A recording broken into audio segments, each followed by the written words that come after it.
Bonjour à toutes et à tous et bienvenue dans ce webinaire organisé par Prémedi. Donc aujourd'hui pour parler de la e-santé dans le sport. Donc c'est avec grand plaisir qu'on va accueillir aujourd'hui des intervenants de qualité et puis voilà, on va discuter de ce sujet qui est en tout cas assez passionnant vu de mon côté. Mais voilà, bonjour Jérôme. Bonjour à tous, Bon, Jérôme Décathlon. bonjour. Ah bah du coup on y va, on va commencer. Donc on va faire les présentations. Donc je me présente, je m'appelle Geoffrey Wonji, je suis médecin du sport et cofondateur de Prémedi. Donc on développe Running Care, la première solution e-santé dédiée aux coureurs à pied. Et donc du coup avec nous aujourd'hui, on a les trois intervenants que vous voyez actuellement à l'écran. Donc on va commencer par Lina du coup. Lina, vas-y, je t'en prie, je te laisse te présenter. Merci Geoffrey. Bonjour à tous. Donc Lina Williat. J'ai effectivement plusieurs casquettes, mais c'est aujourd'hui en ma qualité que j'ai été invitée, mais aussi vice-présidente de la Société française de santé digitale. Je suis par ailleurs également universitaire, spécialisée en droit de la santé numérique, et je travaille, vous l'avez deviné, autour de tout ce qui est santé numérique. Voilà. Merci de votre invitation. Merci à toi. Et Olivier, vas-y, je t'en prie. Donc bonjour, Olivier Saint-Ruquier. Je travaille chez Garmin dans une division spécialisée autour de projets plutôt orientés B2B sur tout ce qui est autour de la santé et du sport connecté, puisqu'au-delà de la marque grand public, Garmin a aussi couvre aussi ces aspects-là. Pour ma part, j'entame bientôt ma 14e voire 15e année, je ne sais même plus, chez Garmin, ayant eu plusieurs vies dans cette société. Sinon, je suis biochimiste de formation, donc rien à voir. Mais la biochimie me sert encore aujourd'hui, puisque voilà, dans les différentes choses que l'on développe, notamment, on travaille beaucoup avec la recherche et avec des sociétés autour de la e-santé. Et vas-y, Jérôme. Jérôme Lacoste, moi je travaille chez Decathlon. J'ai fait plein de métiers chez Decathlon, mais beaucoup sur les projets digitaux, du e-commerce et maintenant sur une plateforme pour aider les Français à pratiquer du sport et proposer des services à la pratique sportive. Je suis ingénieur de formation généraliste et j'ai aussi un diplôme de coach en sport santé. Eh ben super, en tout cas, encore une fois, merci à vous d'être présent aujourd'hui et puis de pouvoir discuter avec tout le monde, avec les intervenants autour de la e-santé pour le sport. Donc, je vais commencer par l'intro. En introduction, ça n'a pas duré très très longtemps, mais simplement pour reposer le contexte. Quand on parle de e-santé, de quoi on parle? Alors, il y a souvent des synonymes aussi, santé numérique, santé digitale ou e-health pour les anglo-saxons. Donc, il y a une définition un petit peu courte selon l'Organisme mondial de la santé qui est du service du numérique au service du bien-être et de la personne. Si on va un petit peu plus loin, ça recouvre aussi les domaines de la santé qui font intervenir les technologies de l'information et de la communication. Donc, c'est un petit peu ce que vous voyez dans la grosse bulle qui est à côté. Donc, quand on appelle e-santé, à l'intérieur, vous avez des sous-domaines, donc la télésanté, qui comprend dedans la télémédecine et la M-santé, la mobile health ou la santé mobile, et la robotique qui est un petit peu à part. Ce sont les 4 grandes branches véritablement de la e-santé. Et tout cet ensemble-là, en fait, il est divisé et il est en plein essor et en plein développement. Donc, j'ai fait un petit focus sur donc si je reviens un petit peu en arrière, sur la santé mobile qui est en bleu plus foncé ici. Donc simplement parce qu'avec les intervenants qu'on a aujourd'hui, c'est quelque chose qui est un petit peu plus au cœur du sujet de la e-santé. Donc c'est les services de santé disponibles en permanence via un appareil mobile et connectés à des réseaux. Donc on a les smartphones bien entendu, mais on a aussi tous les objets connectés comme les montres, qui peuvent être développés par Garmin, ou alors toutes les ceintures connectées, les textiles connectés, etc. La fonction de la mobile santé, c'est vraiment... alors, il y a plusieurs fonctions. L'éducation et la sensibilisation des utilisateurs ou des patients, la téléassistance, le diagnostic, donc par l'intermédiaire, par exemple, de symptômes trackers, donc qui peuvent nous aider à faire du diagnostic, le traitement de soutien, par l'intermédiaire de ce qu'on appelle les digital therapeutics, donc le fait d'aider les gens à se prendre en charge en autonomie, la communication, les formations pour les professionnels de santé, le suivi des maladies et des épidémies, donc dans un grand contexte encore qu'on appelle le Real World Data, et la surveillance et la collecte des données à distance. Donc tout ça, il y a beaucoup de buzzwords autour de la e-santé. C'est un terme qui date de à peu près 1999 avec l'avènement d'Internet. Donc c'est quand même assez récent comme type de technologie et c'est en perpétuel accroissement.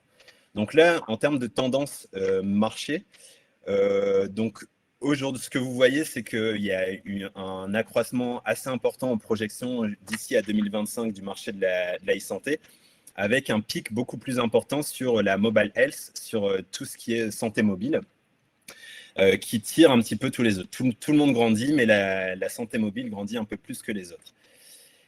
Et si on fait un focus dans la santé mobile de ce qu'on appelle les wearables, donc les objets connectés, en reprenant les mêmes dates de 2018 à 2025, en termes de marché, on a un accroissement de marché aussi qui est évalué à 143 milliards de dollars d'ici 2025, rien que pour les objets connectés dans le monde. Donc, les objets connectés, pourquoi ils nous intéressent en santé mobile et en e-santé? Parce que, comme vous le voyez, il y a énormément d'objets connectés que vous retrouvez un peu partout dans le commerce, que ce soit les bandeaux, les patchs, les textiles, les montres, les brassards, les applications, les écouteurs, les lunettes. On a énormément de choses. Donc, les applications font aussi partie de ces wearables. Vous pouvez courir avec votre téléphone, par exemple. Mais ça nous intéresse en santé connectée parce qu'on va chercher des variables de plus en plus nombreuses autour de la santé. Par exemple, la fréquence cardiaque, la fréquence respiratoire ou alors des choses comme le sommeil, la transpiration, des choses beaucoup plus subjectives comme les données sur la partie émotionnelle, sur le stress.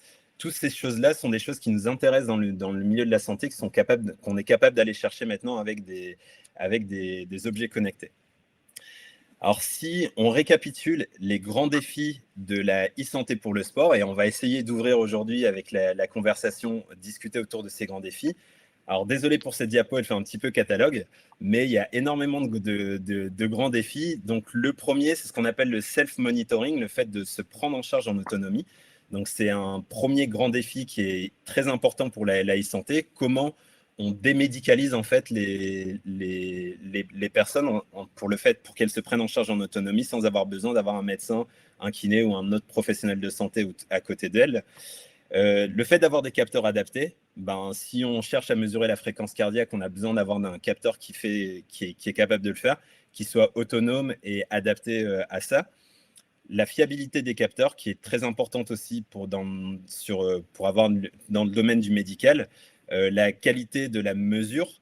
Est-ce que si on parle notamment des sportifs, avec la transpiration, est-ce que le capteur va bouger? Est-ce que les informations vont être fiables? Est-ce que c'est reproductible? Est-ce qu'on peut avoir 2 fois la même mesure en se mettant dans les mêmes conditions? Est-ce que le signal va être transféré dans les bonnes conditions? Donc ça, c'est des choses qui sont liées au capteur.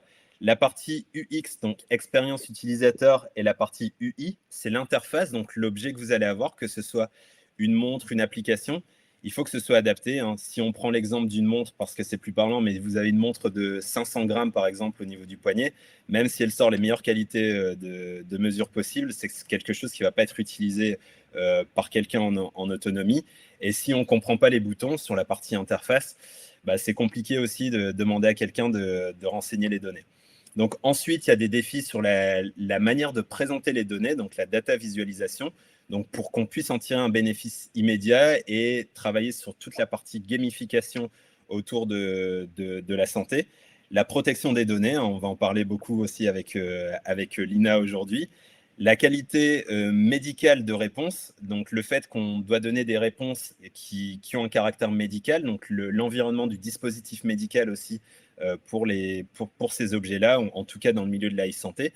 Et ensuite, tout ce qui est un peu plus analyse de données et analyse prospective, qu'est-ce qu'on en fait de ces données, comment on les interprète et comment on fait en sorte de pouvoir restituer de l'intelligence à ces données et comment on améliore la valeur perçue aussi auprès des utilisateurs. Donc tout ça, c'est ce qui va concerner les grands défis pour la e-santé pour le sport. Et c'est à ces choses-là qu'on va essayer de répondre aujourd'hui. Avec 2 grands domaines d'application que j'ai volontairement scindés sur cette diapositive. Le premier, c'est apporter un service de santé à des sportifs. Et le deuxième, qui est aussi de la e-santé pour le sport, mais c'est d'apporter un service plutôt sport à des patients qui ont des pathologies chroniques ou des malades. Donc, on a 2 domaines d'application très importants, mais je pense qu'il est intéressant de distinguer parce que ça permet de revoir aussi à qui on s'adresse et quelle est la qualité nécessaire dont on a besoin dans les informations. Alors maintenant que je vous ai présenté un petit peu le contexte, on va ouvrir la discussion. Alors surtout, n'hésitez pas si vous avez des questions. Il y a un onglet questions sur la droite de votre écran dans lequel vous pouvez poser toutes les questions. Il y a Maureen qui va pouvoir vous aider aussi à pousser les questions. Mais voilà, on les posera directement à nos 3 intervenants pour que ce soit plus simple. On va commencer. J'ai une question pour vous 3. On va y aller à tour de rôle, mais vous venez de domaines vraiment très différents, donc que ce soit la technologie, on voit le sport, le droit aussi. Et comment et pourquoi vous êtes-vous personnellement intéressé au monde de la santé et plus particulièrement de la e-santé? Et bon, on va peut-être commencer par toi, Lina. Honneur aux dames. Merci. On changera après. Bien sûr. Déjà, une des raisons pour lesquelles je me suis intéressée à ce domaine, c'est exactement ce que tu viens de souligner. C'est-à-dire que c'est un domaine qui suppose une concertation transdisciplinaire qui est intéressante. On a les ingénieurs, les médecins, les avocats. Et donc, c'est intéressant de pouvoir travailler tous ensemble autour d'un projet commun. C'est assez rare quand même en droit. Donc, ça, c'est intéressant. Mais alors, pour dire la vérité vraie, je travaille le droit de la santé depuis mon plus jeune âge, si j'ose dire. Et j'ai été l'une des premières à critiquer le texte sur la télémédecine de 2010, dont on va parler peut-être. Et on m'a dit, si tu critiques, c'est qu'il ne va pas bien. Et s'il ne va pas bien, qu'est-ce que tu proposes pour l'améliorer? Et depuis, j'ai fait que de faire en sorte d'améliorer ce décret de télémédecine et de manière générale, tout ce qui est application, en tout cas du numérique en santé. Parce que l'idée justement de ce domaine, ce n'est pas le numérique et la santé, c'est bien un domaine bien particulier. Le numérique en santé répond à des exigences qui sont à la fois liées au monde de la santé, et c'est justement la question que tu vas nous poser, et puis les exigences en termes d'ingénierie, de développement. Et ça, c'est vraiment passionnant pour l'avocat qui du coup, touche un peu à tous ces domaines autour, bien sûr, encore une fois, de la santé, parce qu'avant tout, c'est de la santé. Voilà. Merci Lina. Du coup, Jérôme, qu'est-ce qui, toi, t'a amené personnellement dans le monde de la santé et de la e-santé en venant de chez Decat? Alors moi, c'est un aspect qui est le fait qu'en France, et je trouve que c'est assez français, on a toujours associé la santé à du curatif.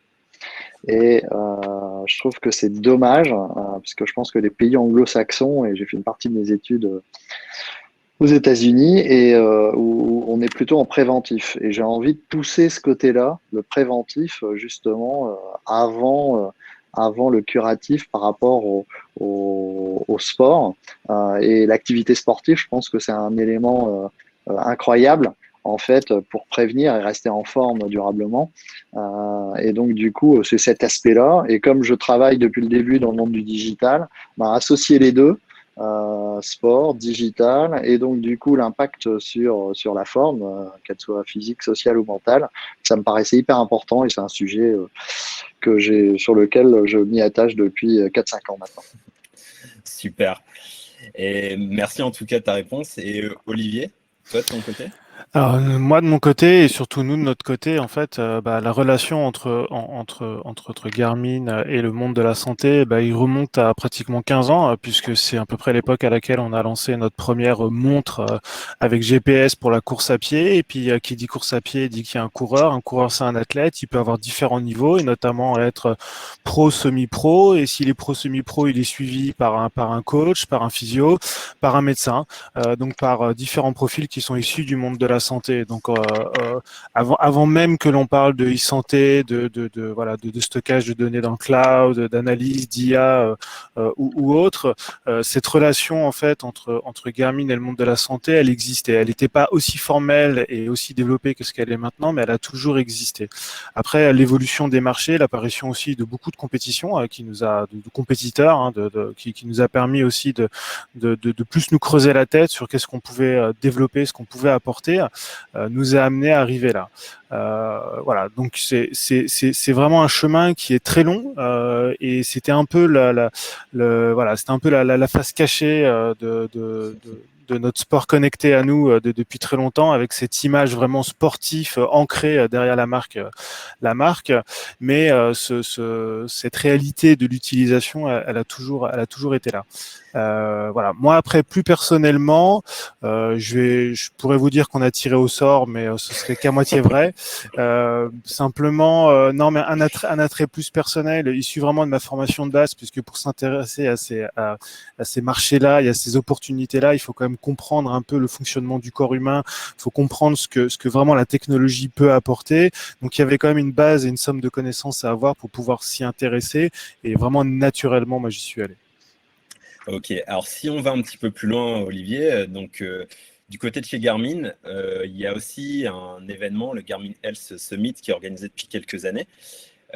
Justement, donc dans ce que tu disais, il y a un parcours qui existe depuis longtemps de Garmin autour de la santé.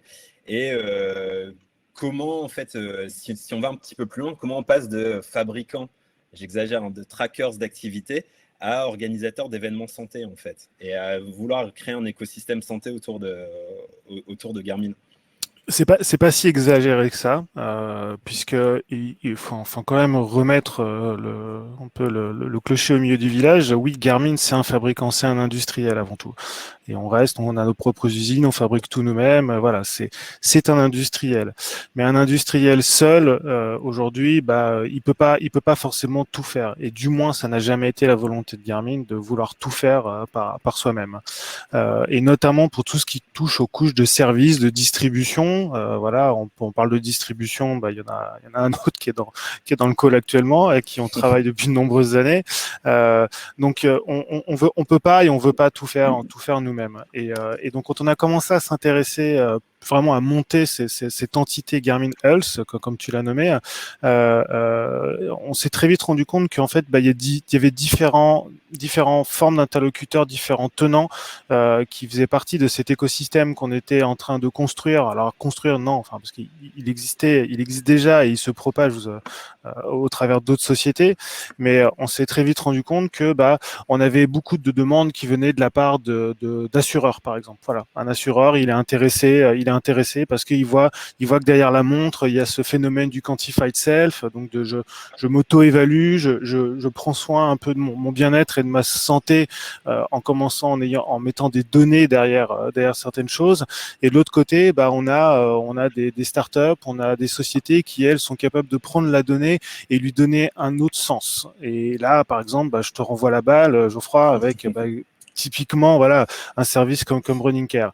Donc finalement, on s'est aperçu que y avait différentes choses. Il y avait le monde médical, il y avait donc le monde hospitalier, j'ai envie de dire. Il y avait la recherche, donc il y avait l'universitaire, il y avait aussi l'assureur, donc il y avait le monde du service auprès de la population, et il y avait après tous ces différents intervenants, qui soient fabricants de wearables comme nous on peut l'être, ou qui soient justement une capacité à avoir un savoir-faire technique autour d'une IA par exemple, ou d'algorithmes, ou d'une service à représenter ou à agréger différentes formes de données pour leur donner un véritable sens. Et c'est là où on n'a pas une position naturelle à avoir cette position centrale, mais on a décidé de créer l'événement justement. On va se dire tant pis, on va y aller, on va prendre cette position centrale, on va inviter tout le monde et on va tous les mêmes dans la même pièce. Alors dire ça en 2020, je vous avouerai que ça fait un peu bizarre maintenant, hein. J'espère que l'année prochaine on changera d'avis, parce qu'on n'a pas pu le faire cette année, ce fameux événement.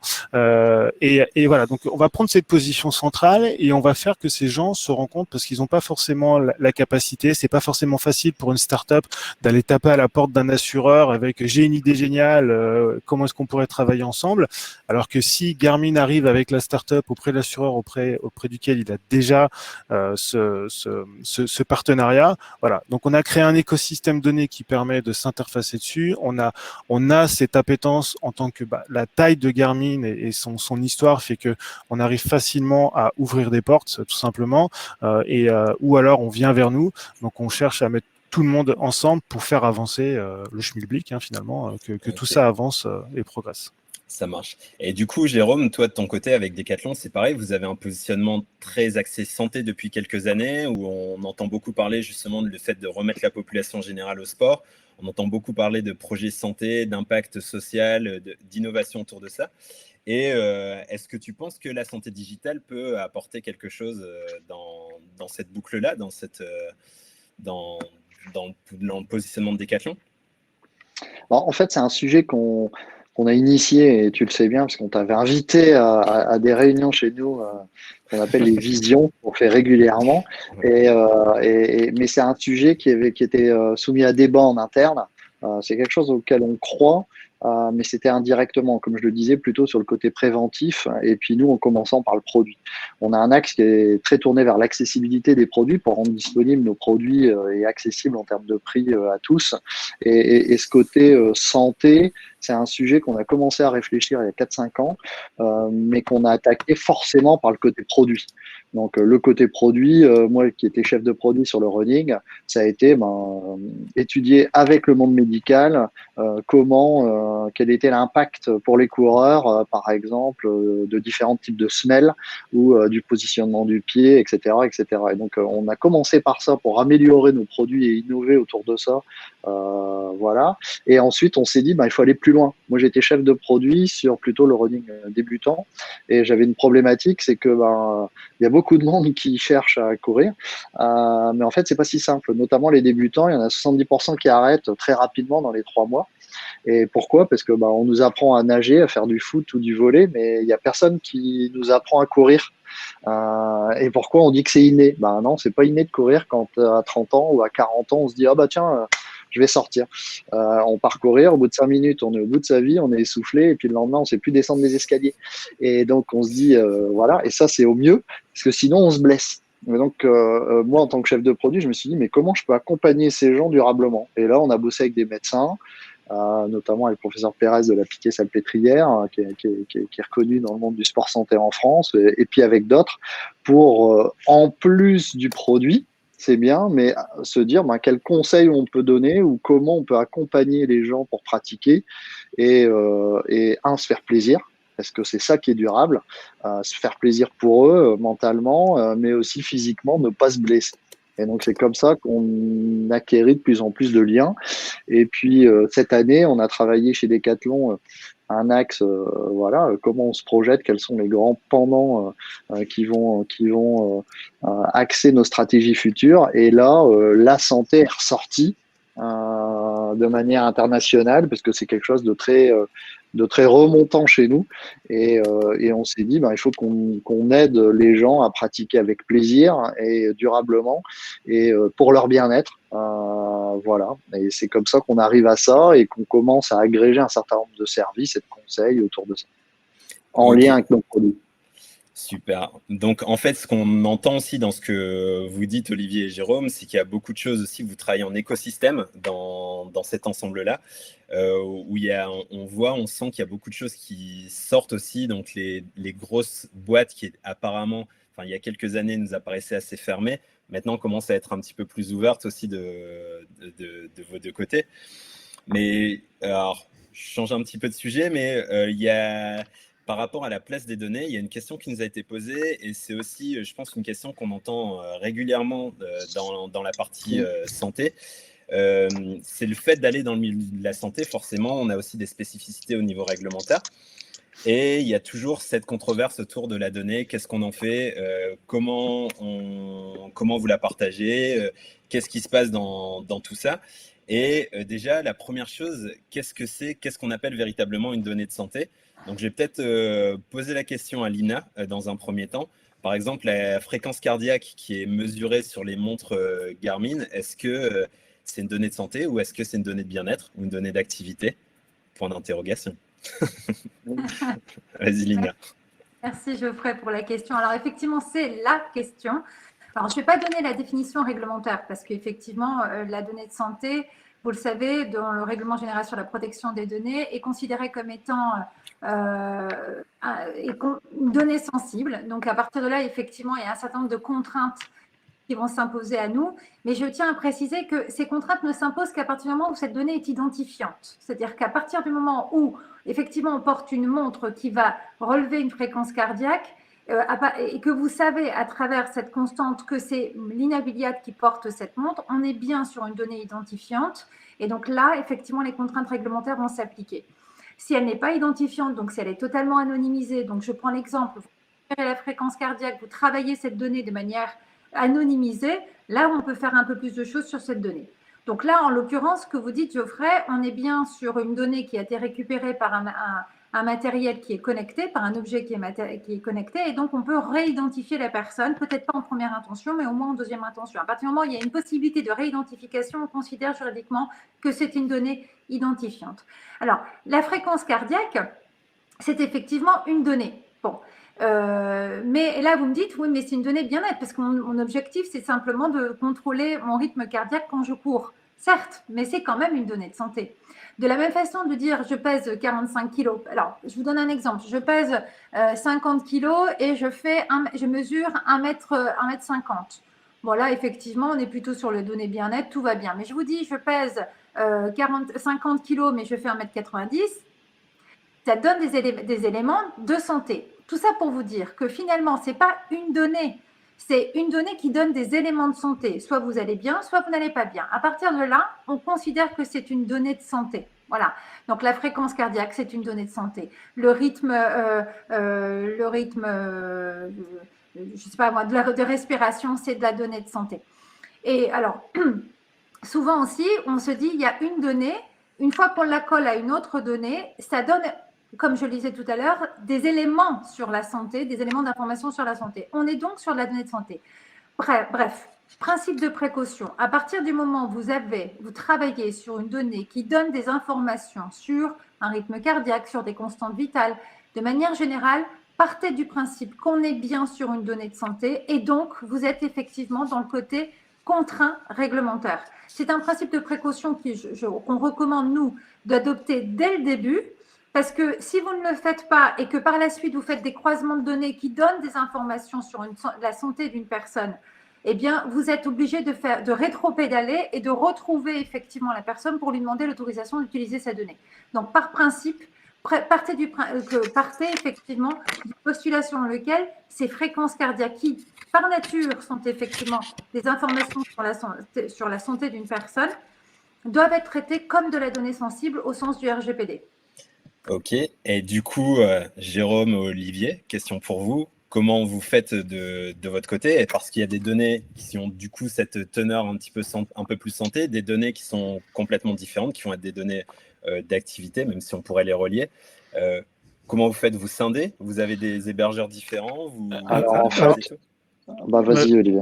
Alors, moi, en fait, je voudrais juste qu'on sépare deux choses. C'est la création, l'enregistrement de la donnée, d'accord, et pour quel usage. Et je veux qu'on scinde tout de suite l'utilisation d'une montre Garmin ou d'un produit Decathlon, parce que ça va être la même chose pour un usage personnel.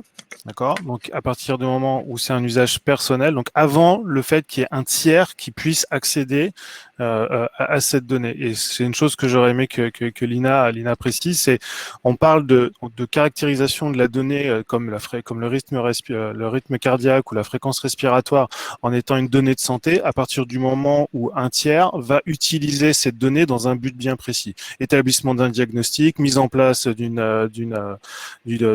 thérapie ou ce genre de choses, ou évaluation pour une étude de données statistiques.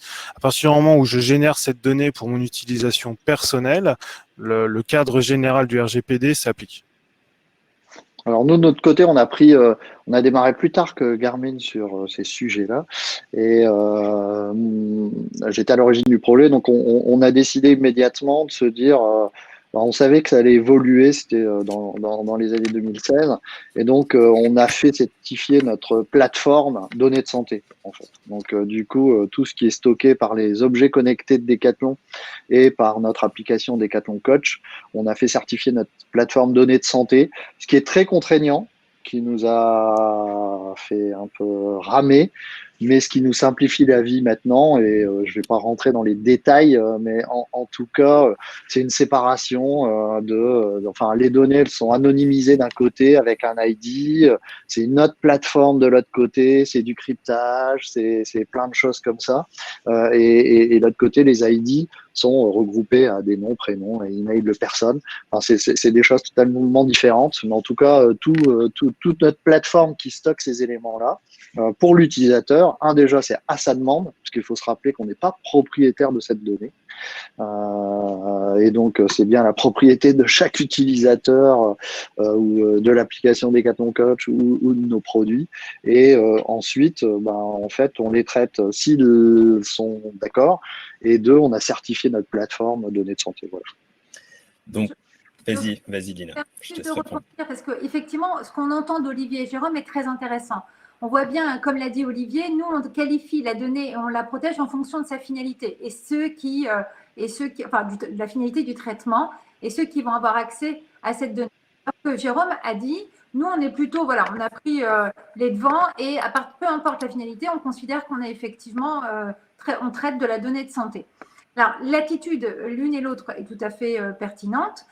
Néanmoins, mon retour d'expérience fait que, par exemple, Olivier, quand tu vas récupérer effectivement la donnée et puis demain, tu as un nouveau projet qui va arriver, qui va être un projet destiné à croiser de la donnée, qui va donner des informations où l'idée, c'est de trouver une autre utilité à cette donnée, eh bien, tu vas devoir effectivement rétropédaler en disant, soit je récupère effectivement, je me remets dans la contrainte réglementaire de manière rétrospective et je vois ce que je peux récupérer ou pas, soit je ne fais rien et je récolte une nouvelle donnée. Alors que Jérôme, comme il est déjà dans la contrainte, va pouvoir effectivement juste modifier l'information de la personne dont la donnée est traitée parce qu'il est déjà dans la contrainte. Vous voyez, en termes d'approche, les deux sont bonnes, c'est juste que la méthode est différente.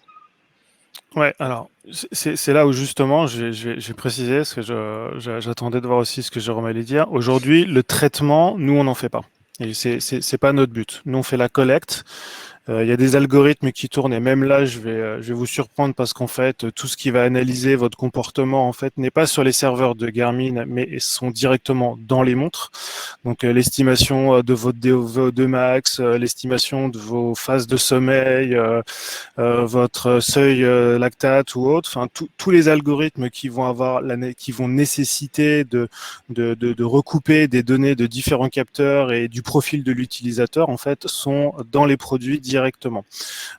Donc là, on parle pas du stockage parce que c'est l'appareil, c'est le device en lui-même qui fait le traitement de la donnée.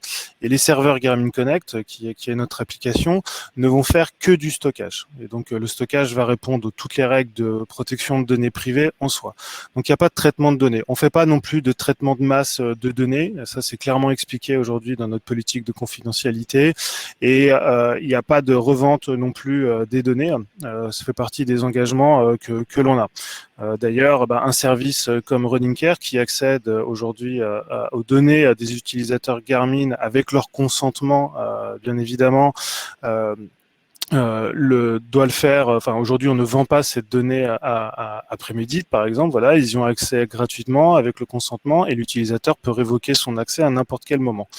Voilà, donc ça c'est le premier point. Maintenant, pour une utilisation médicale, on a une autre approche dans l'écosystème. Donc, on a le stockage de données personnelles, donc ce qui va permettre à l'utilisateur de stocker les données qu'il a enregistrées pour son utilisation grand public de sa montre Garmin, qui reste un appareil grand public. Je pense qu'on va parler des DM un peu plus tard, mais je vais tout de suite placer le mot. On est sur un produit consumer, grand public, dans un premier temps. Voilà. Maintenant, l'utilisation qui peut être faite dans le cadre de la e-santé ou médicale ou recherche qui va nécessiter d'être dans ce cadre justement du HDS. Aujourd'hui, on a une composante dans l'écosystème qui permet d'y répondre, puisque comme je vous l'ai dit, les données sont créées par la montre et sont enregistrées sur la montre. Aujourd'hui, on a des parts de l'écosystème qui permettent du coup d'aller chercher la la donnée directement sur la montre et non pas sur un serveur qui va être hébergé, ce que je le voyais dans la question, dans des fermes de serveurs qui vont être un peu aux quatre coins du monde, tout simplement, que ce soit chez nous, que ce soit en Angleterre, que ce soit en Angleterre pour l'Europe, que ce soit... alors après, c'est des redondances, donc je peux même pas vous dire c'est uniquement en Europe. Non, il y en a en Europe, il y en a aux États-Unis, il y en aura sûrement à Taïwan aussi, parce qu'on a beaucoup d'activités là-bas. Donc, ça peut être un peu partout. Maintenant, si on veut être dans ce cadre du HDS, à ce moment-là, on a dans l'écosystème quelque chose qui permet de se connecter directement à la montre et de prendre la donnée à sa source. Donc, en fait, j'ai envie de vous dire, on s'est plutôt dédouané finalement de cette problématique à l'heure actuelle, hein, puisque si un traitement de données de santé est vraiment nécessaire et un hébergement type de données de santé, on va plutôt travailler avec un partenaire qui aura cette capacité-là et qui va venir chercher la donnée directement à la source. Donc, on peut pas être plus proche de la création de la donnée pour la traiter dans le cadre législatif, effectivement. Ok. Et du coup, tu réponds à la question de Alexis qui nous a posé la question. La fréquence cardiaque et la fréquence respiratoire sont considérées comme des données de santé. Alors, vous n'êtes pas censé y avoir accès. Donc, du coup, on n'y a pas accès, tout simplement. Voilà. Et je vais répondre à la question. C'est un grand mythe, en fait, que... alors, je vais parler en mon nom, hein. Je vais parler au nom. Au nom de Garmin, aujourd'hui, toutes les données auxquelles on a accès, il n'y a qu'une partie de traitement qui est automatisée pour une fonctionnalité qui s'appelle Insight dans Garmin Connect, qui est simplement avoir la capacité de comparer vos données de performance principalement. Ça va pas être la fréquence cardiaque, mais le nombre d'étages que vous montez, descendez dans une journée, le nombre de pas que vous faites dans une journée ou dans un mois, votre vitesse ou la longueur de vos courses à pied. Donc des statistiques assez générales sur vos activités physiques et sportives quotidiennes pour vous comparer par rapport à la moyenne des utilisateurs aujourd'hui par tranche d'âge qui peut exister dans Garmin. Et ça, vous l'acceptez à partir du moment où vous acceptez les conditions générales d'utilisation de Garmin Connect. Voilà. Donc ça, c'est un point. Et le dernier point, comme Jérôme le disait, aujourd'hui, l'utilisation des produits peut aussi se faire finalement en mode déconnecté. On n'est pas obligé d'accepter, on n'est pas obligé de stocker ces données dans le cloud. On peut refuser d'utiliser l'application. On pourra quand même profiter pleinement, non, parce qu'une bonne partie des fonctionnalités font que aujourd'hui on a plutôt intérêt pour en profiter pleinement à aller sur l'application et sur les données qui sont enregistrées par son historique. Sinon, on va être limité par la mémoire, etc. Mais on peut quand même utiliser un produit sans l'enregistrer sur Garmin Connect ou sans application. Ok. Merci en tout cas pour ces précisions tous les trois sur la partie données de santé. Je pense que c'était important de revenir sur ce point-là parce qu'il y a beaucoup d'interrogations à chaque fois. Si on revient un petit peu plus sur les projets e-santé dans le sport sur lesquels vous travaillez actuellement, on a vu en introduction qu'il y a énormément de défis qui s'offraient au monde de la e-santé dans le sport. Il y en a dans lesquels vous êtes un peu plus natif. Par exemple, Olivier, tu parlais avec Garmin le fait d'être un tracker d'activité, en tout cas d'aller chercher les activités à la source. Jérôme, vous faites ça aussi du côté de chez Decathlon, mais vous avez aussi cette interface qui permet de restituer du service, enfin aussi chez Garmin, mais de manière un peu plus diffuse dans les applications.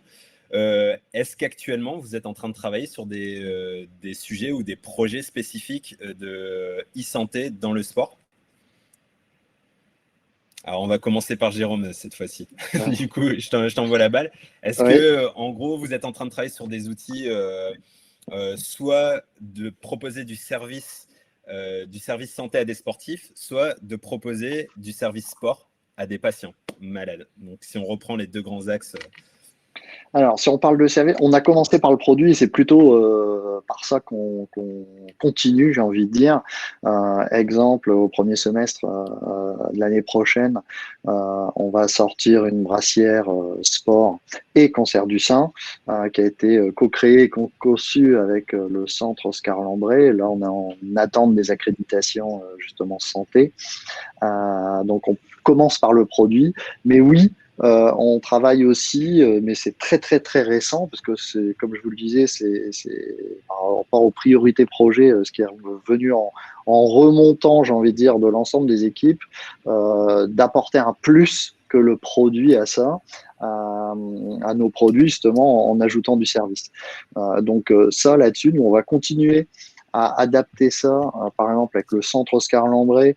on bosse avec leur coach sportif et leur médecin pour proposer, au travers de notre application Decathlon Coach, des activités sportives adaptées à leur pathologie, mais sachant que comme c'est très individualisé, en fait, ça va être des exercices génériques, par exemple du haut du corps, des bras, par rapport à la ceinture ganglionnaire au niveau du bras pour les femmes dans le cancer du sein. Et nous, on va mettre des exercices qui vont être dans renforcement musculaire, haut du corps, par exemple, qui vont être basiques, accessibles plutôt à tous, à des personnes qui n'ont pas de pathologie particulière. Et en fait, c'est les médecins du centre Oscar Landré qui vont prescrire quel type d'exercice pour chaque personne. Parce qu'en fait, ce qu'il faut savoir là-dessus, c'est que c'est très individualisé. Donc, et ça dépend tellement de paramètres que nous, on n'a pas envie, Decathlon, de se positionner là-dessus. Donc, ça va être deux axes. Ça va être plutôt permettre à l'écosystème du sport. Nous, notre plus gros concurrent chez Decathlon, pourquoi vous allez dire pourquoi on fait ça, notre plus gros concurrent, c'est la sédentarité. Parce que si vous pratiquez pas une activité sportive ou physique, vous viendrez jamais chez Decathlon. Donc en fait, nous, une de nos missions, c'est de mettre les gens au sport. Plus il y a de gens qui pratiquent, plus on a de chances qu'ils viennent chez nous. Une chance sur X selon nos concurrents. Mais donc du coup, là, c'est bien en travaillant avec nos partenaires, avec des partenaires. Là, par exemple, je dis le coach sportif du centre Oscar Landré qui va nous donner des exercices, mais après, c'est au médecin qui va le prescrire, à l'oncologue qui va prescrire à ses patientes quel type d'exercice à faire, telle semaine, telle semaine, telle semaine, telle semaine. Donc en fait, nous, on va proposer des exercices génériques et où les gens qui n'ont pas de pathologie particulière peuvent y accéder comme ils le souhaitent. Et pour ceux qui ont une pathologie, en fait, c'est le médecin qui aura prescrit. Ben, vous faites l'exercice 5 dans Decathlon Coach, dans renforcement musculaire, voilà, 3 fois cette semaine. Après l'exercice 6, le 7, le 8, le 9. Voilà comment on l'approche. Et nous, notre approche, elle est vraiment de le faire avec des partenaires parce que notre force, c'est la conception de produits. Et donc, toute la partie de service, bah, c'est de travailler avec l'ensemble d'écosystèmes. Et là, c'est de le travailler. C'est quelque chose qui va démarrer, bien sûr, au niveau de la forme physique. Mais aussi demain, de la nutrition, du stress, du sommeil. Mais tout ça, c'est pas nous qui allons le faire. On va commencer à initier ces recherches pour trouver les bons partenaires au bon endroit, qui peuvent être mondiales jusqu'au très local, parce que on peut proposer des recettes, mais c'est très bien. Mais il y a aussi des nutritionnistes dans chaque ville de France.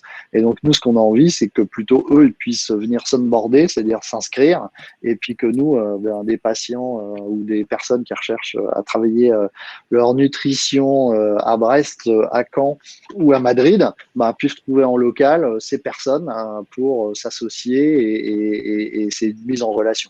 Nous, ce qu'on souhaite, c'est vraiment dans cet aspect-là, comme je vous le dis, augmenter, entre guillemets, la pratique sur tous les axes pour améliorer la santé. Voilà comment on va le travailler. C'est très récent parce que ces projets, ils vont seulement démarrer maintenant. Ok, donc plutôt vers une expérience digitale, comme on dit, un peu de physique, un peu de digital entre les deux, donc pour aider à cet accompagnement-là. Oui, c'est ça. Et puis nous, ce qu'on se dit par rapport aux géants du numérique, les GAFA, notre force, c'est la proximité et c'est notre proximité locale. Il y a des magasins Decathlon partout dans le monde. Et donc, on veut mixer en même temps. On voit bien que l'année 2020, ça a quand même été une année exceptionnelle. Le monde, avec tout ce qui est arrivé et l'aspect digital a boosté les choses. Donc oui, on veut le proposer. Et on veut proposer à certaines personnes qui souhaitent faire des cours de sport à la maison, des solutions pour le faire à la maison.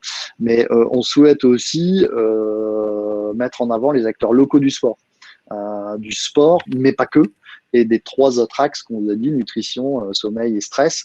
Et donc là-dessus, c'est faire la mise en relation, entre guillemets, avec le local, qu'on soit à Berlin, à Amsterdam ou à Lille. Et donc, c'est proposer une plateforme qui permet à ces gens-là de se faire connaître, de vérifier leur niveau de certification, j'ai envie de dire, et ensuite de les rendre à proximité de chacun de nos clients qui veulent un lien physique local ou quelque chose de digital.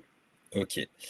Et de ton côté, Olivier, est-ce que du côté de Garmin, il y a des actions en cours, des choses, des choses concrètes qui vont sortir dans les mois, semaines qui arrivent ou années sur la e-santé pour les sportifs?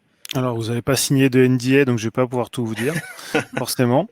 Je vais me C'était la contenter question de vous, piège. C'était la question piège, Olivier. je vais me contenter de vous dire des choses qui sont publiques, Ouais. qui ont déjà été dévoilées.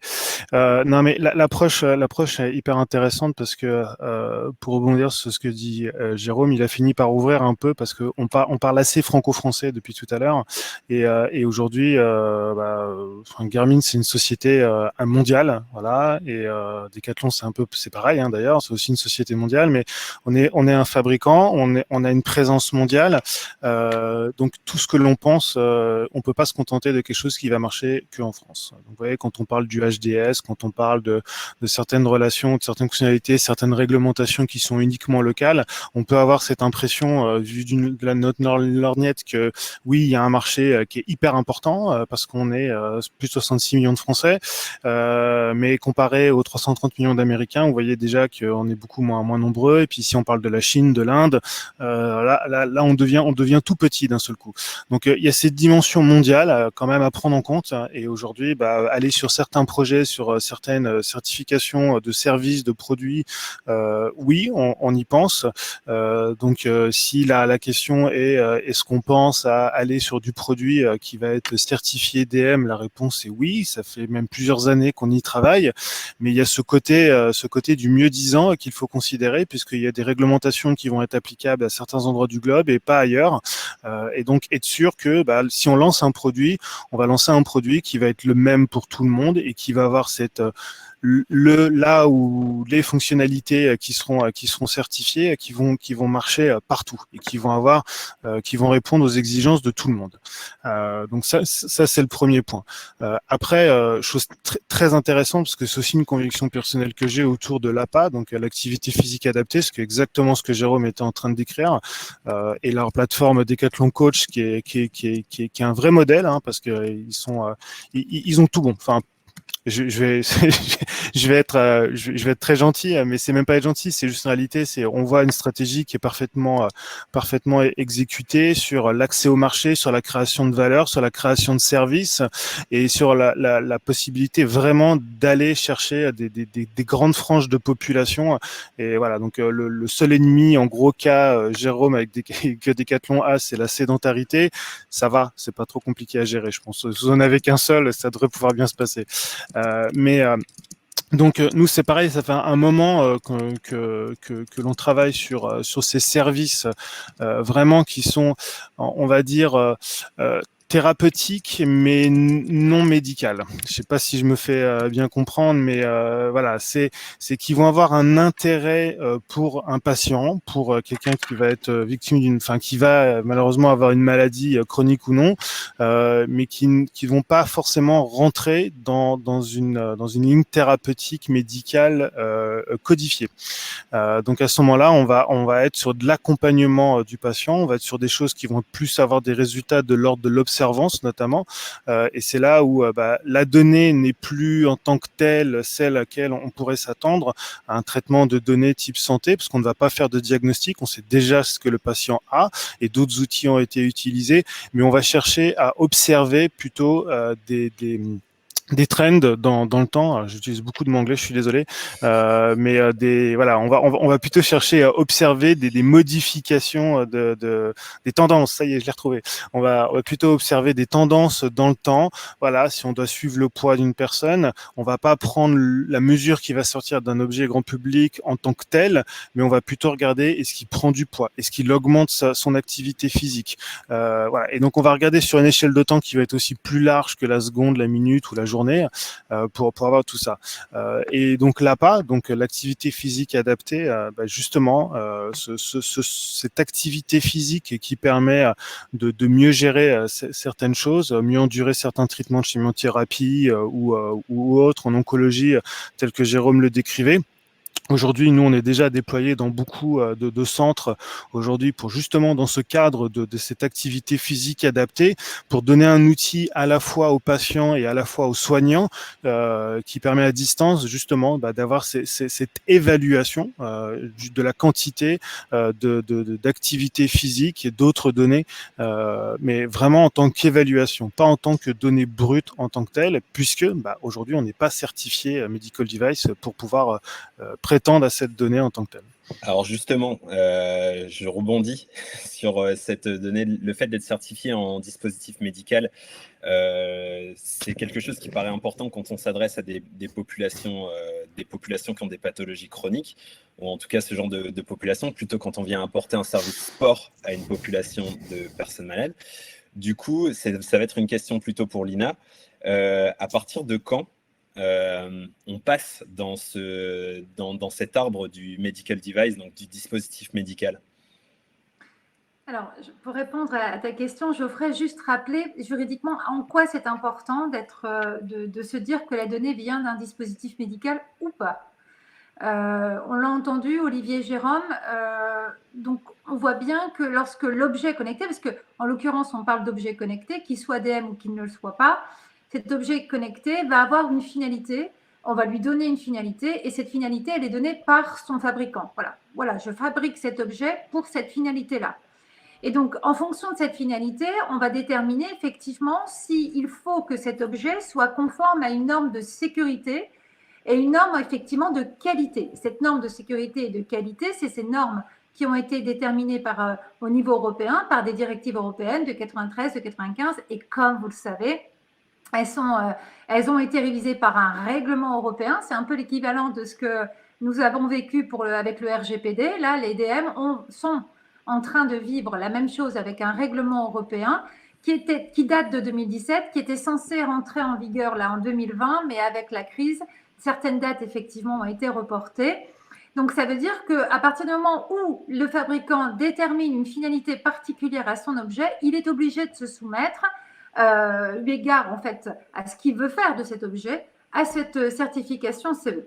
Alors, cette certification CE va être la garantie de mon objet est fiable, mon objet est sécure, mon objet est de qualité, dont vous pouvez l'utiliser dans votre démarche de suivi, d'observance, de surveillance effectivement de la personne qui sera connectée via cet objet. Donc, ce qui veut dire que si demain, la personne recueille a une donnée et qu'on veut l'utiliser pour un suivi médical à un moment ou à un autre, on peut effectivement se fier eu égard à la promesse de l'objet. Donc, vous voyez, donc être qualifié DM, ça a quand même un impact eu égard au marché que vous voulez toucher, à votre cible. Si vous ne vous faites pas qualifier DM, ça ne veut pas dire que votre objet n'est pas bon. Il est bon, mais on ne pourra pas juridiquement se positionner sur lui en disant il était censé faire ça, il était censé me donner une donnée fiable. Eh bien, il ne me l'a pas donné. Oui, mais moi, je le vends pas comme un DM, me dit le fabricant. Donc, vous voyez, les responsabilités sont différentes d'un point de vue juridique. Autrement dit, DM, je promets une certaine prestation. Non DM, je ne promets pas une certaine prestation. Donc, tout va dépendre en fait de la cible et du public. Donc, vous avez vu que finalement, tout est une décision de mise sur le marché en fonction de quelle va être ma cible ou pas. Ça, c'est le raisonnement simple. Après, on a effectivement un autre raisonnement qui est un peu...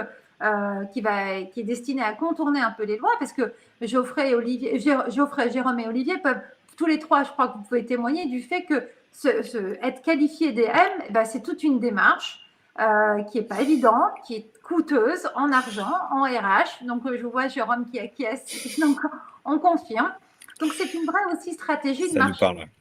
Voilà. Est-ce qu'on y va ou est-ce qu'on n'y va pas? Et donc, certains disent, moi, je n'ai pas envie d'y aller, c'est trop coûteux pour l'instant, je ne sais pas quel va être le développement de mon produit, donc je n'y vais pas pour le moment et je le vends comme étant un objet connecté. Sauf que dans les conditions générales d'utilisation, je fais référence à ce que disait Olivier tout à l'heure, je dis que mon outil est fiable, mon outil peut vous observer. En gros, il vend commercialement son outil comme si c'était un DM.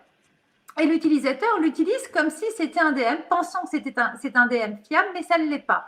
Donc là, on a quoi? On a un fabricant qui met un objet sur le marché et qui prétend avoir les mêmes performances qu'un DM, mais qui ne l'a pas, puisque de toute façon, même si techniquement il n'a pas été certifié pour. Donc là, typiquement, ce genre de situation est sujet à sanction.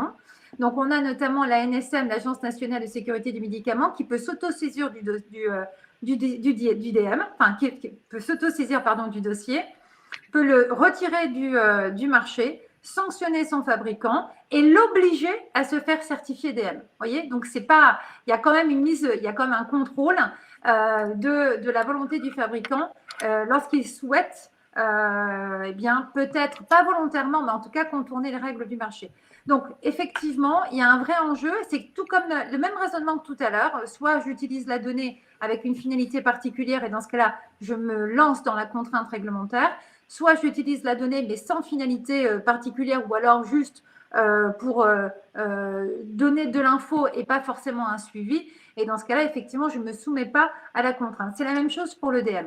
En sachant que juridiquement, quand vous vendez un objet certifié DM, eh bien, quelque part, vous avez checké toutes les cases pour dire mon objet, il est fiable, vous pouvez l'utiliser comme ça. Donc, en termes de responsabilité, je réduis ma responsabilité. Voilà. Après, si on rentre un peu plus dans le détail, c'est pas forcément tout l'objet, c'est des fonctionnalités aussi de l'objet qui rentrent là-dedans. Et c'est peut-être aussi là-dessus où ça peut être pertinent pour des grosses boîtes, hein, que ce soit Garmin, Decathlon, mais on parlait tout à l'heure des écosystèmes, mais de dire, OK, pour cette partie-là de la fonctionnalité, on va sous-traiter ou bosser avec quelqu'un qui est spécialisé là-dedans. Ça peut aussi faire partie des choses qui, en tout cas, pourraient être pertinentes pour se protéger et éviter ce genre d'écueil. C'est un vrai piège. Geoffroy, ce que tu dis côté grand public, c'est une hécatombe. Justement parce que on a aujourd'hui sur le marché des produits qui sont présentés vraiment avec tout un ensemble de fonctionnalités et ces certifications DM, sauf que l'utilisateur n'a aucune idée de est-ce que tout l'appareil est certifié DM, est-ce que tous les capteurs, est-ce que tous les données, toutes les conseils, ce qui vont être appelés comme des conseils, qui sont limite des fois des diagnostics, est-ce que tout est certifié ou est-ce que sur un produit qui a un capteur cardio, un capteur des accéléromètres, un gyro, un compas, un barreau, et un thermomètre, est-ce que la seule chose qui est certifiée finalement c'est juste le thermomètre? Parce que on en connaît des produits comme ça. Moi je veux vraiment pareil, je me sens pas obligé de me justifier, mais pour ce que vient de dire Lina précédemment, sur l'utilisation de la finalité, c'est pour ça qu'on a aussi un service légal qui nous presse la tête un peu en permanence. Donc on fait très attention à ce que l'on dit et voilà. Donc tout ça est bien expliqué. Et je vois d'ailleurs que Alexis du coup reprend la question. Alexis simplement sur la partie comment faire, se faire rembourser le nom, parce qu'en fait justement la certification DM, c'est quelque chose qui doit être appliqué sur l'emballage sur lequel le fabricant doit communiquer en amont. Donc, pas besoin de devoir avoir déjà accepté les conditions d'utilisation d'un produit pour se rendre compte que ça va pas. Voilà. Donc, non, on a des obligations en tant que fabricant et les distributeurs ont les mêmes d'information et de clarté sur la destination du produit, sur les certifications auxquelles il répond avant. Alors après, est-ce que le grand public a la connaissance exacte? Est-ce qu'il a l'éducation pour? Ça, on peut en reparler, en débattre peut-être dans un autre webinaire sur l'affichage et la clarté et l'étiquetage. Mais il y a déjà tellement d'étiquetage, de choses à étiqueter et à afficher sur les produits. C'est pire que sur les paquets de cigarettes maintenant, tout ce qu'on doit mettre légalement sur les emballages des produits. Voilà. Donc, mais oui, la destination, voilà. Et c'est là où entre la destination et l'utilisation qui peut être en net, c'est là où nous, l'écosystème, il prend tout son sens parce que on cherche pas à se dédouaner ou à contourner la loi. On dit juste que cette utilisation, elle est possible sous certaines conditions, mais tout ce qui va être la contrainte réglementaire auquel une telle utilisation doit répondre, aujourd'hui, c'est pas nous qui cherchons à y répondre dans l'instant. Et donc, c'est là où des partenaires, et notamment comme Prémédit, vont avoir eux, parce que le service qu'ils vont apporter nécessite d'avoir cette certification. Après, l'origine de la donnée, Est-ce qu'elle a besoin d'être certifiée de bout en bout hors diagnostic aujourd'hui? Moi, la CNIL ne me le dit pas. Donc, Ok. peut-être qu'on a un vide encore là-dessus. Peut-être que les prochaines mises à jour des règlements viendront contredire tout ça. Mais pour l'instant, on a l'air d'avoir tout bon. Ok. Alors merci Olivier. Je suis désolé, on va devoir couper un petit peu brusquement. Enfin, pas brusquement, mais on arrive à la fin de ce webinaire. Donc, simplement une petite question pour conclure en tout cas ce webinaire. Déjà, merci à tous les trois pour vos interventions super pertinentes et super intéressantes, et aussi votre franchise et votre transparence sur les différents sujets. Mais si on devait, en ouverture, ouvrir en quelques mots, ou en un mot peut-être, pour raccourcir un petit peu encore plus, quelle est pour vous la vision de la e-santé dans le sport de 2030? Comment vous imaginez les choses en fait? Question vaste, hein, mais simplement, si une projection, qu'est-ce qui va être pour vous? Est-ce que vous pensez que la e-santé aujourd'hui, c'est un buzzword? Qu'est-ce que c'est quelque chose qui va rester encore en 2030? Et comment vous projetez en quelques mots? Moi, je dirais préventif, en tout cas, notamment pour les pays, enfin, en tout cas pour la France. Nous, ce qu'on souhaite travailler, c'est faire bouger les gens, c'est être le partenaire pour faire bouger les gens. Et quand je dis être le partenaire, c'est proposer aussi les bons partenaires, puisque Decathlon ne fera qu'un axe, principalement les produits physiques sportifs, et le reste, ce sera la mise en relation avec votre bon partenaire pour bouger au quotidien, et donc être en meilleure forme et être en meilleure santé. Parce que moi, je reprends toujours une stat que Stéphane Diagana m'avait donnée il y a quelques années, quand j'avais fait intervenir aussi dans des séminaires chez Decathlon là-dessus, c'est qu'en 100 ans, on bouge 8 fois moins que voilà, la société qui est très active, très dynamique, en fait, elle nous rend inactifs.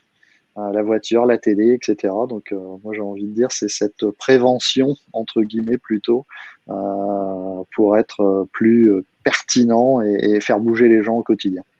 Et les webinaires aussi, hein, ça rend une activité. La prochaine fois, on fera ça sur des tapis ou des vélos. Alors, du coup, de ton côté, Olivier, si tu devais choisir un mot ou une pour la prévention, c'est la prévention, c'est crucial pour exactement les mêmes raisons que Jérôme vient d'aborder, et surtout que l'ensemble du système de santé aujourd'hui se rend compte qu'il y a eu une énorme prise de retard sur les 20 à 30 dernières années sur cette prévention, sur l'éducation aussi des plus jeunes. Hein, c'est pas seulement sur certains, c'est surtout les jeunes, et donc la prévention, c'est un axe ultra important, et c'est aussi là-dessus, on le voit bien, que c'est ce qui pousse le plus fort. C'est aussi la lame de fond, c'est celle qui prend le plus de temps parce qu'il y a beaucoup de retard. Autant les développements autour du curatif, autour des thérapies digitales, on est sur un élan qui est très initié par une nouvelle vague d'entreprises, de start-up qui sont ultra dynamiques. Donc ça va croître très vite, mais la prévention reste quelque chose sur lequel... Okay. Voilà. Merci. Et Lina, du coup, tu as le droit de dire prévention aussi, mais... J'ajouterais oui, mais avec cette idée transparence et confiance. C'est-à-dire que, voilà, pas de souci, très bien, effectivement, je pense que vous avez parfaitement raison. On est vraiment dans la prévention, et c'est typiquement ça qui va nous permettre d'éviter les pathologies. Donc, c'est prévenir par le sport notamment, mais toujours dans la transparence et la confiance, effectivement. Et là, c'est tout l'aspect juridique qui intervient. Alors, juste pour le mot de la fin, effectivement, le juriste et le réglementaire n'est pas là pour ennuyer et empêcher de tourner en rond. C'est vraiment pour influer, pour deux choses, pour responsabiliser les acteurs, parce que j'ai autour de moi plein de très bonnes idées de médecins, d'ingénieurs, tous les plus c'est vraiment super. Le problème, c'est qu'à un moment donné, si on les laisse faire, ils vont se rendre compte qu'ils sont trop intrusifs. Ou alors, ils ne se sont pas rendus compte qu'il y a certaines libertés qui sont enfreintes par leur projet. Et donc, l'objectif du juriste et aussi d'éthicien, c'est de permettre à ces personnes d'interroger leur projet dès le début pour pouvoir effectivement avancer sereinement, afin que l'ingénieur ne se rende pas compte à la dernière minute qu'il est allé trop loin et que ce projet ne va pas pouvoir finalement voir le jour parce que c'est trop intrusif, pas adapté finalement à ce que souhaite l'utilisateur. Ou alors, au contraire, il va avoir des promesses qui ne peuvent pas être tenues. Donc, toujours, si vous voulez bien, dans la conception des projets, dans une cinquantaine d'années, vous accompagnez de personnes qui vous aident à questionner finalement votre projet autour des droits de la personne, de ses libertés fondamentales, pour que vous puissiez le vendre à un moment donné dans le cadre de la transparence et de la confiance. Voilà, c'est ça le mot de la fin. Merci beaucoup, Lina. En tout cas, super mot de la fin.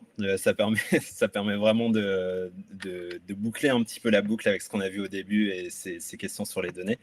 En tout cas, encore une fois, merci beaucoup à vous trois. J'espère que vous avez passé autant de plaisir que moi à échanger sur ce webinaire. Et écoutez, on se dit au revoir et à une prochaine sur un prochain webinaire. On l'espère, pour discuter encore de la e-santé dans le sport. Merci à tous. Merci. Au revoir. Au revoir.